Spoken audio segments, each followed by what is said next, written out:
Welcome po sa aking YouTube channel. Sample po ngayon ang video na to para po kung paano po mag-load ng RFID. Kasi meron ako napapansin na pumipila pa sa cashier. Siguro iniisip ko rin na wala pa silang RFID. Ito po, isa pong idea na naman po kung paano po mag-load ng RFID. Gamit lang din po ang GCash natin, or pwede din po kayong magpa-GCash sa mga kakilala nyo. Pag iniisip nyo po na wala nang laman yung RFID nyo bago po kayo gumamit ng tollgate, pwede po kayo magpa-GCash sa mga kakilala o sa GCash nyo po. Ito lang po ang gagawin natin. Pupunta po tayo sa GCash. Ayan po. Pagpunta po natin sa GCash, syempre magkakaroon po ng PIN number yan. Ayan po, lumabas na po ang GCash natin. Pupunta po tayo dito sa View All Services. Pagpunta nyo po dyan, mamimili po kayo dito sa may pindutin lang po natin itong transportation. Pag pindut po natin ang transportation po dyan nyo na po makikita kung auto sweep or easy trip po ang ilo-load natin. Ngayon po, maglo-load po ako ng sample ng easy trip.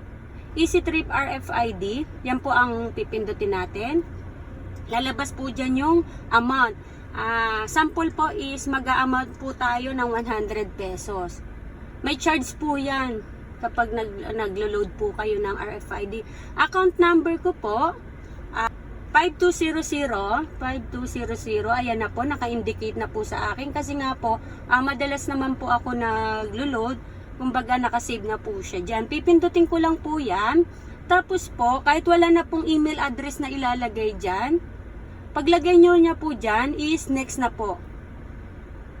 After po ng next, ayan na po, nagtatanong na po siya kung ko-confirm na po natin yan. Ayan po, amount is may charge po siya na 12 pesos ang amount.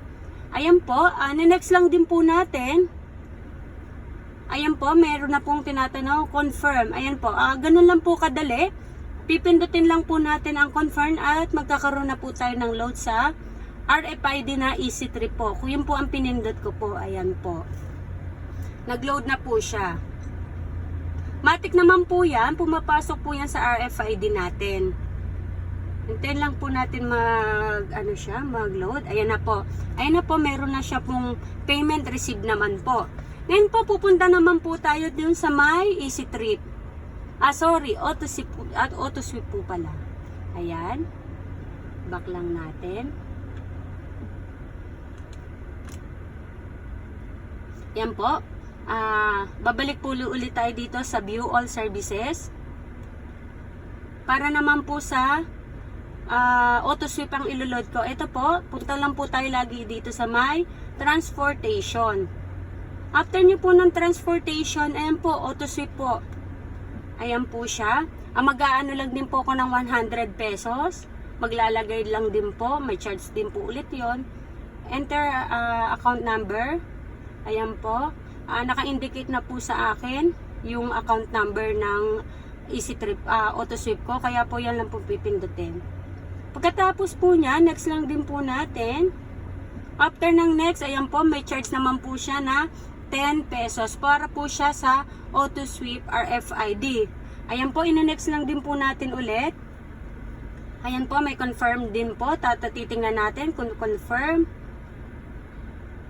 Ayan, minimum ang balance niya pala dapat is 200 pesos. So, balik tayo. Pinaka minimum niya is auto sweep is 200 pesos. Okay? Back natin, kailangan daw is 200 pesos. Baguhin po natin ang amount niya para po ay pumasok. Ayan po, 200 daw ang kailangan. Ayan, ulitin ko lang, 200 pesos. Account number 6710, ayan account ko. And then after nyan is next. Ayan po, nag-charge na po siya ng 10 pesos. Ngayon, i-next po natin. Ayan po, nagtatanong na po kung sa confirmation. Confirm po natin. Hintayin lang po natin. Ayan po, naka-bills payment na po, na-receive na po. Ganun lang po kadali kung paano po mag-load ng RFID para po hindi na kayo nahahassle, lalo na po nasa cash payment po. Ayun po, ang haba po talaga ng pila dyan. Makakales po kayo ng pila at oras para po kung papasok kayo sa mga toll gate, hindi na kayo mahirapan. Less po talaga ng ng oras at hindi po nakakaabala yan sa atin. Ayan po, sana po may konting idea na naman po kayo kung paano po gamitin ang RFID kapag wala po kayong load. Yan lang po ang lagi nyong pupuntahan, yung GCash lang po. And po, thank you po sa mga nanonood at nagsusubscribe sa aking YouTube channel. Thank you po.